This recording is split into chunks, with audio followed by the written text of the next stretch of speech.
Let's begin. And as the Rock would say, finally, the playoffs have come back to Canada. There was a noticeable absence of Canadian teams in the playoffs last year. We got 5 teams in the playoffs this year. The Leafs got in. I definitely thought the Leafs would fucking blow this. I was sitting there licking my chops. I was smiling. I actually had a smile on my face, for fuck's sakes. I could start to smell it. All the stars were starting to align, especially when fucking Anderson got hurt. And I didn't see Matt Martin fucking do anything when Sestito ran him over, eh? Sestito a little big for you, Martin? A little too big for you, eh, Matt Martin?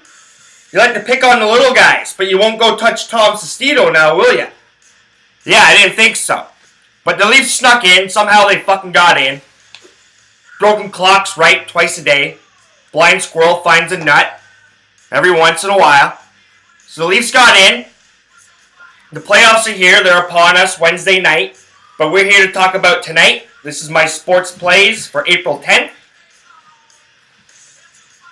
So we obviously have no NHL, no games on the frozen pond, but we got a full slate of games in the MLB, full slate of games in the NBA as their season winds down. And most teams right now are just playing for positioning. But we'll start on the diamond.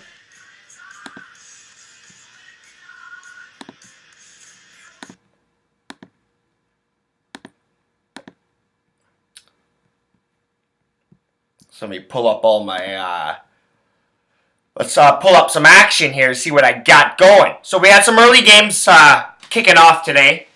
Some early first pitches.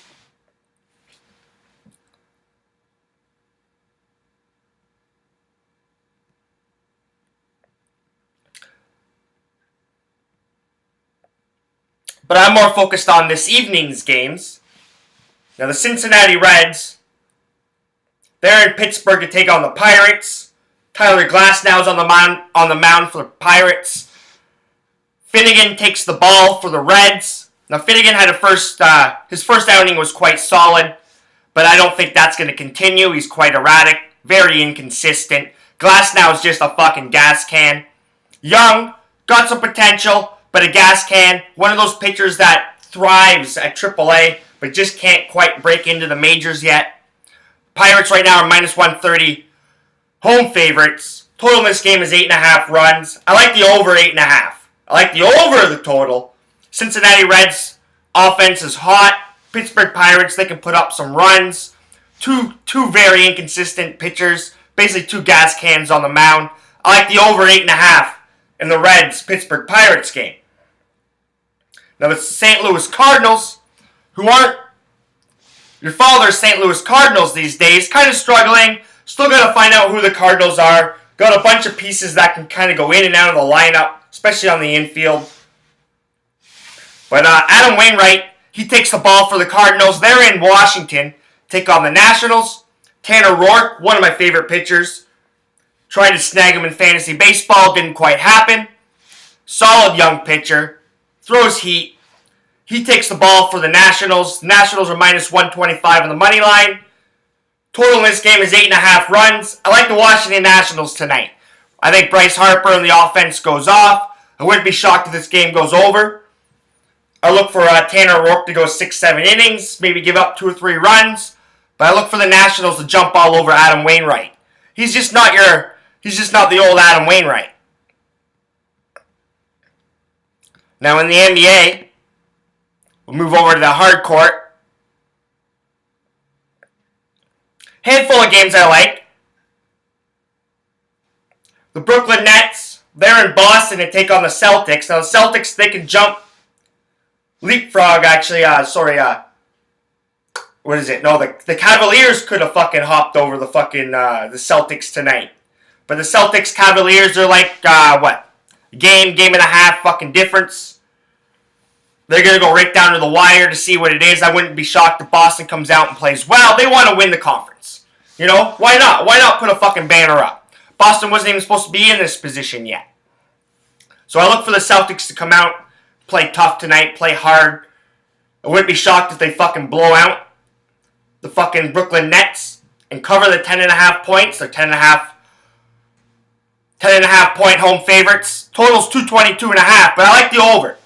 And I think if Boston does blow the Nets out, the Nets are playing better basketball. Won, 4 in their last 5.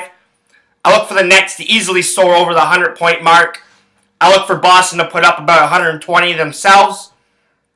So I like the over 222.5 in the Brooklyn Nets-Boston Celtics game. And I wouldn't be shocked if the Boston Celtics hang on and win the East. Why wouldn't you want to win the East if you're Boston? Why wouldn't you? Fucking hat's pissing me off today. Fucking hat, man. Beautiful outside. Been kind of weird weather here in the GTA. Sunny, rain. But hey, man, I'm trying to grow some grass out here, so that's fucking perfect weather, right? April showers brings May flowers. Isn't that what it's supposed to be all about? Come on, Mother Nature. But anyways, we're going to move on. And the Milwaukee Bucks. The Milwaukee Bucks, they host Charlotte. The Bucks could be the Toronto Raptors' potential first-round opponent. They're laying 6.5 points right now against the Charlotte Hornets. The Hornets are just on the outside looking in. I don't think they're going to show up tonight. I wouldn't be shocked if the Milwaukee Bucks lay a little bit of a beatdown on them. The total of this game is 198.5. Now, I like the over 198.5, and I like the Milwaukee Bucks to cover the 6.5 as well.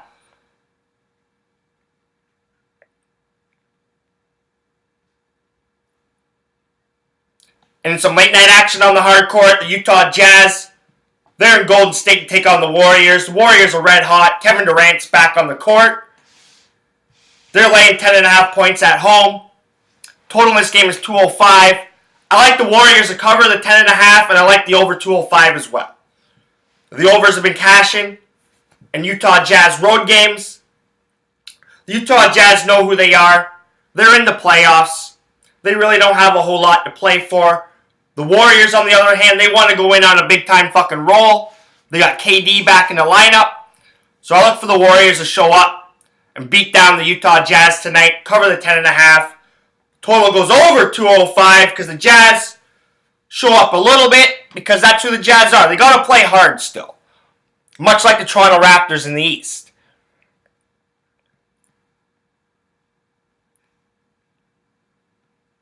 Now we got some Champions League and Europa League action going on midweek.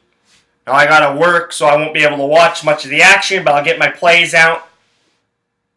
It's probably the best time for sports, for handicappers out there. We got a bunch of different games going on in different leagues, and we got the NFL draft coming on, which Vegas has now opened up their sports books in Vegas for people to bet on the NFL draft. So, that's going to be a fucking big-time story. There's going to be a lot of attention on it this year. We'll try to see if we can find any value. But more importantly, I'm just focused on who the fuck the Tennessee Titans are going to take. And kind of fucking just give us some pieces.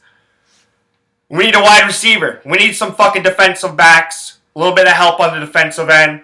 But we need a weapon or two for fucking Mariota. That happens at the end of the month. Now you can find my work on Twitter at kjohnstonmikedup. You can find my work on my website, kylejohnstonmikedup.wordpress.com.